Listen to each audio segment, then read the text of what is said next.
नहीं नहीं, मैं आपकी बेटी से शादी नहीं कर सकता। मुझे दहेज में 50,000 रुपये नहीं, पूरे 1,00,000 रुपये चाहिए। बेटा, हमारी हैसियत 50,000 रुपये देने की है। अगर तुमने अब शादी से इनकार किया तो हमारी नाक कट जाएगी। हमारी इज्जत का कुछ तो ख्याल करो बेटा। मुझे कुछ नहीं सुनना है। अगर 1,00,000 रुपए दहेज में दे सकते हो तो बताओ, नहीं तो मैं बारात वापस लेके जा रहा हूँ। टुनटुनी की माँ, वे पैसे जो मेरे इलाज के लिए रखे हुए हैं वो चिंटू को दे दो, नहीं तो ये बारात वापस ले जाएगा। अजी, लेकिन फिर आपका इलाज कैसे होगा? टुनटुनी की माँ, मेरे इलाज से ज्यादा जरूरी टुनटुनी की शादी है। तुम वे पैसे चिंटू को दे दो। इतना सुनकर टुनटुनी की माँ अपनी सारी जमा पूंजी चिंटू को दे देती है। फिर टुनटुनी की शादी चिंटू से हो जाती है और वो ससुराल चली जाती है। कुछ दिन बाद टुनटुनी के पिता की तबीयत बहुत बिगड़ने लगती है। उन्हें अब इलाज की जरूरत थी। अजी, सारा पैसा तो हमने चिंटू को दे दिया। अब मैं क्या करूं? मैं आपकी दवा कहां से लाऊं? मैं आपको ऐसे बीमार नहीं देख पा रही हूं। टुनटुनी की माँ, तुम फिक्र मत करो। अब मुझे दवा की जरूरत नहीं है। मैं इस दुनिया से जा रहा हूँ। अपना ख्याल रखना। इतना कहकर टुनटुनी के पिता की मौत हो जाती है। इधर टुनटुनी का पति चिंटू पैसे मिलने के बाद अय्याशी करने लगा और पैसों को शराब और जुए में उड़ाने लगा। टुनटुनी उसे ऐसा करने से रोकती तो वो उससे लड़ाई करने लगता था। अजी, मेरे घर वालों ने आपको पैसे इसलिए दिए हैं ताकि आप इन पैसों से अपने व्यापार को बढ़ा सके। लेकिन अगर आप इन पैसों को शराब और जुए में उड़ा देंगे तो एक दिन सब बर्बाद हो जाएगा। तू मुझे अपने पैसों के ताने दे रही है। तू अकेली नहीं है जो दहेज लेकर आई है, सब लाती है दहेज। मैं इन पैसों का कुछ भी करूं, इन पैसों पर सिर्फ मेरा हक है, क्योंकि मैं तुझे अपने घर में रख रहा हूं। और अगर तुझे मेरे साथ नहीं रहना तो तलाक लेकर निकल जा यहाँ से। बेचारी बेबस टुनटुनी कुछ भी नहीं बोल पाती थी। कुछ दिन ऐसे ही चलता रहा और पैसा खत्म होते देख टुनटुनी दुखी होने लगी। हे ऊपर वाले, अब मैं क्या करूं? अगर ऐसे ही चलता रहा तो एक दिन सब खत्म हो जाएगा। दहेज के पैसों में से आधे पैसे भी नहीं बचे। मैं ऐसा करती हूँ, चिंटू जी की चोरी से कुछ पैसों को छिपा देती हूँ। टुनटुनी बचे हुए पैसों में से कुछ पैसों को छिपा देती है। कुछ दिन बाद चिंटू के पास जितना भी पैसा था वो सब खत्म हो जाता है, लेकिन उसे तो शराब की लत लग चुकी थी, इसलिए वो टुनटुनी से पैसों की मांग करता है। ए टुनटुनी, मुझे शराब की तलब लगी है। ला जल्दी से मुझे पैसा दे, मुझे शराब पीनी है। देखिए, इस शराब के चक्कर में जो भी पैसा था सब खत्म हो गया। अब तो आप समझ जाइए, छोड़ दीजिए इस शराब को। अभी कहाँ से सब खत्म हो गया?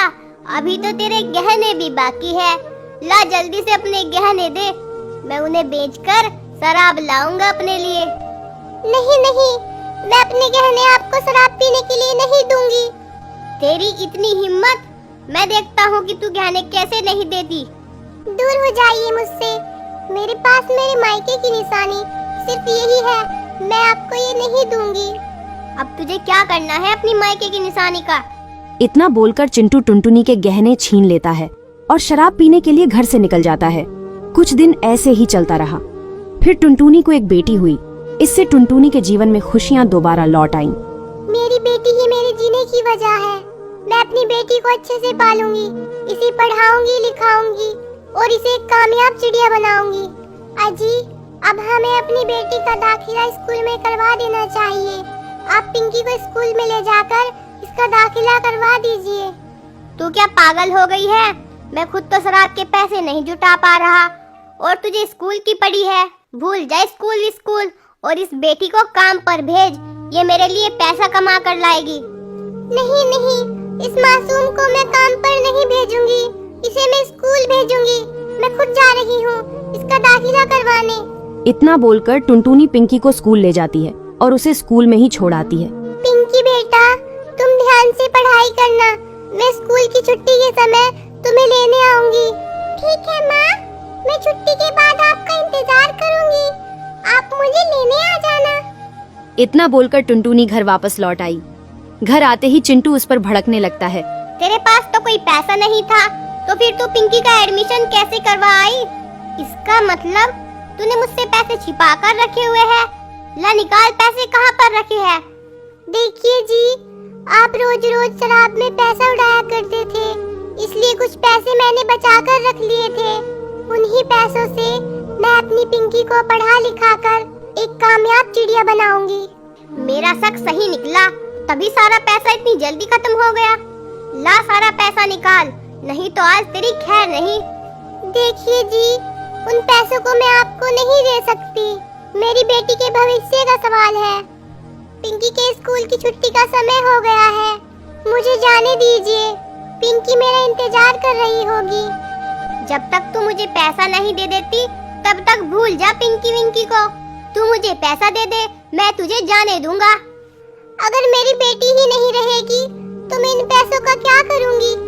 ये लो, ये बचे कुचे पैसे भी आप रख लो, पर मुझे मेरी बेटी के पास जाने दो, मुझे उसकी बहुत फिक्र हो रही है।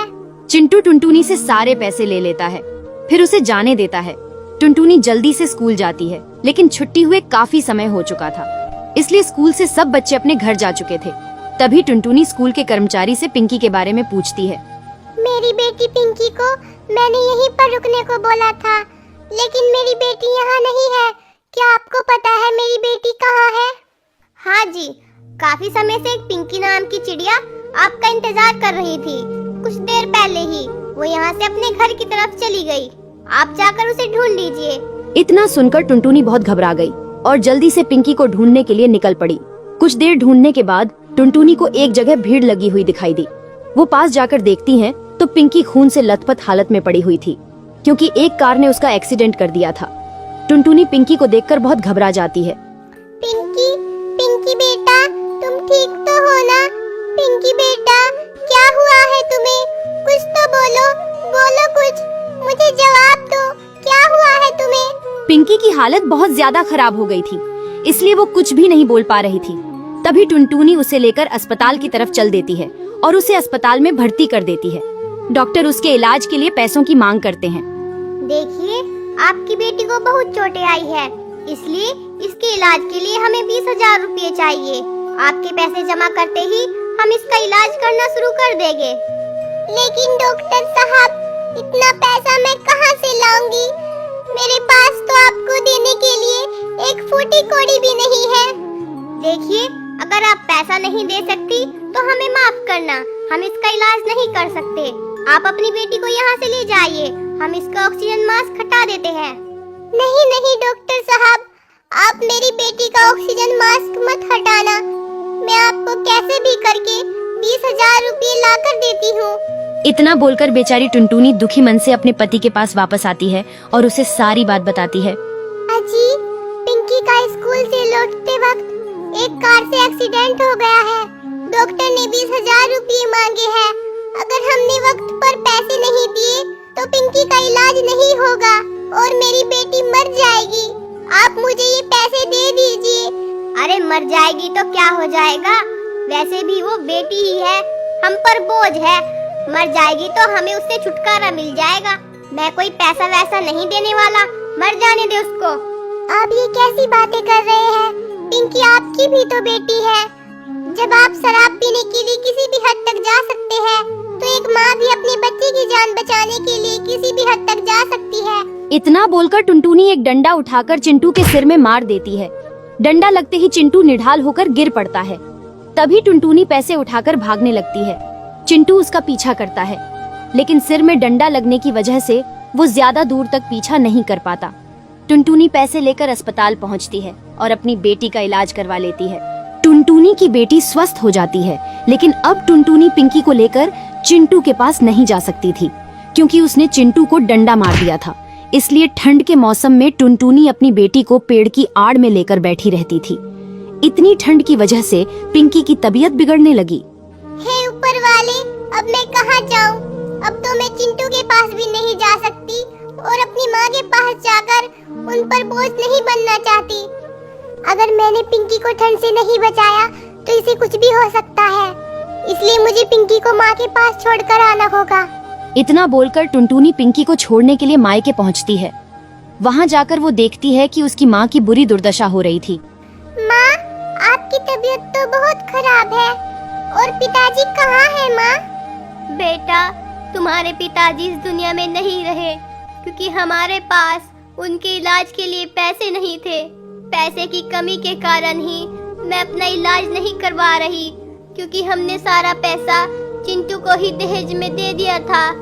माँ, आप लोगों ने चिंटू के लिए इतना कुछ किया, लेकिन उन्होंने सारा पैसा जुए और शराब में उड़ा दिया।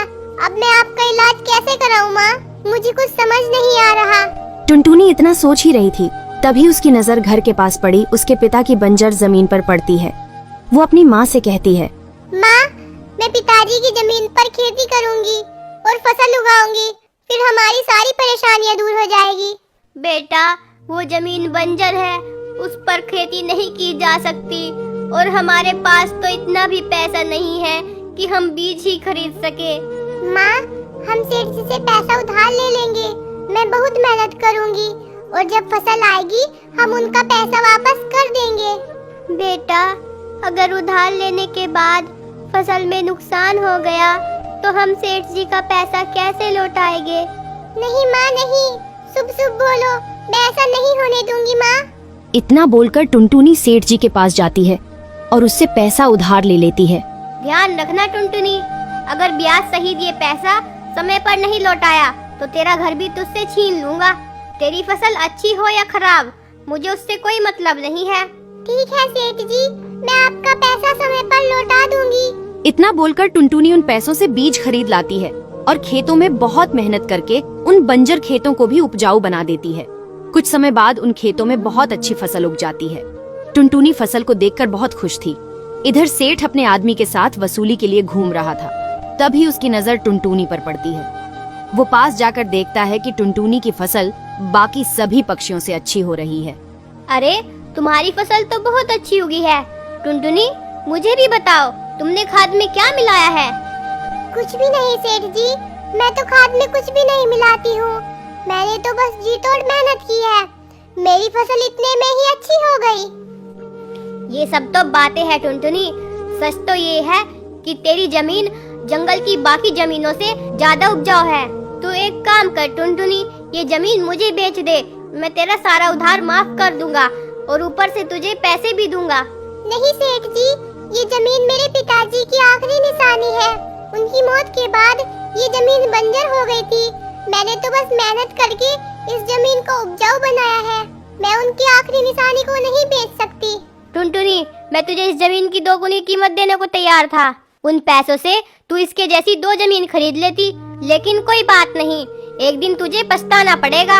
इतना बोलकर सेठ वहाँ से चला गया। वो गुस्से में अपने आदमी से कहने लगा, उस टुनटुनी ने मुझे जमीन न देकर मेरा बहुत बड़ा अपमान किया है, इसका कुछ तो करना पड़ेगा। सेठ जी, आज तक जंगल में किसी भी पक्षी ने आपकी बात नहीं काटी। अगर ऐसा ही रहा तो जंगल में सारे पक्षी आपसे डरना बंद कर देंगे। इस टुनटुनी को इसका फल मिलना चाहिए। इस टुनटुनी की उपजाऊ जमीन मैं छीनूंगा जरूर। अब मैंने सोच लिया है कि मुझे क्या करना है। अब वो जमीन जल्द ही मेरे कब्जे में होगी। शाम को टुनटुनी खेत में काम खत्म करने के बाद घर आ गई और आकर सो गई। अगली सुबह जैसे ही वो सो रही थी, एक पक्षी टुनटुनी के पास आया और कहने लगा, अरे टुनटुनी, तुम सो रही हो, जल्दी जाकर देखो, तुम्हारी फसल में आग लगी हुई है। टुनटुनी तेजी से अपने खेत में गई तो उसकी सारी फसल में आग लगी हुई थी, लेकिन बेबस टुनटुनी कुछ कर नहीं पा रही थी। हे ऊपर वाले, मेरे सामने ही मेरी फसल जल रही है, अब मैं क्या करूं? टुनटुनी सिंचाई का जग लेकर फसल के ऊपर पानी छिड़कने लगी, लेकिन आग इतनी तेज थी कि उससे भी कोई फायदा नहीं हुआ। उल्टा टुनटुनी आग में झुलस गई। हे ऊपर वाले, ये क्या हुआ? मैंने तो सेठ जी से कर्जा लिया हुआ है। सोचा था कि फसल कटने के बाद सारा पैसा लौटा दूंगी, लेकिन अब मैं सेठ जी का पैसा कैसे लौटाऊंगी? तभी वहाँ सेठ आ जाता है और वो टुनटुनी से कहता है, अरे ये क्या हुआ टुनटुनी, तुम्हारी तो सारी फसल जलकर राख हो गई। अब तुम मेरा पूरा पैसा कैसे लौटाओगी? मुझे मेरा पूरा पैसा वापस चाहिए। सेठ जी माफ करना, मैं भी आपके पैसे नहीं दे सकती। आप मुझे एक बार फिर से कर्ज दे दीजिए। मैं इस बार और भी ज्यादा मेहनत करके फसल उगाऊंगी और आपका सारा पैसा लौटा दूंगी। ठीक है, ये लो पैसे और इस पेपर पर साइन कर दो। सेठ टुनटुनी को पैसे दे देता है और उससे एक पेपर पर साइन करवा लेता है। टुनटुनी दोबारा फसल बो देती है। उसे अभी 5 दिन ही हुए थे। तभी सेठ उसके घर आ जाता है। टुनटुनी, जल्दी से इस घर को खाली करो। अभी ये घर और वो खेत दोनों मेरे हुए। अरे सेठ जी, आप ये क्या कह रहे हैं? अभी तो कर्ज लिए 5 दिन ही हुए हैं। मुझे फसल कटने तक का तो समय दीजिए। किसने कहा है कि तुझे कर्ज लौटाने के लिए फसल कटने तक का समय मिला है? ये देख पेपर, इसमें तूने ही साइन किए थे। इसमें लिखा है कि अगर तू 5 दिन के अंदर सारा पैसा नहीं लौटा पाई तो तेरी सारी जायदाद पर मेरा हक होगा। सेठ जी, ऐसा मत कीजिए। मैं अपनी बूढ़ी माँ और बेटी को लेकर कहाँ जाऊंगी? मुझे कुछ नहीं पता, तू कहाँ जाएगी? चल निकल यहाँ से।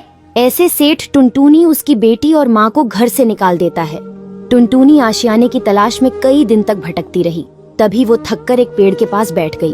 तभी वहाँ पर टुनटुनी का पति चिंटू आता है। अरे टुनटुनी, तुम यहाँ? मुझे माफ कर दो टुनटुनी। मैंने शराब के नशे में तुम्हारे साथ बहुत गलत किया था, लेकिन मुझे भगवान ने इसकी सजा दे दी है। शराब की लत ने मुझसे मेरा घर भी बिकवा दिया और अब मैं दर की ठोकरें खा रहा हूँ। मुझे माफ कर दो टुनटुनी। अजी, आपको अपनी गलती का एहसास है, उतना ही मेरे लिए काफी है। मैंने आपको माफ कर दिया। तभी टुनटुनी चिंटू को सारी बात बताती है कि कैसे सेठ ने उसका घर और जमीन हड़प ली। तब चिंटू पुरानी जान पहचान के एक वकील की सहायता से सेठ पर धोखाधड़ी का मुकदमा कर देता है और वो मुकदमा जीत जाते हैं। उन्हें उनके घर और जमीन वापस मिल जाते हैं। फिर सभी खुशी से साथ में रहने लगते हैं।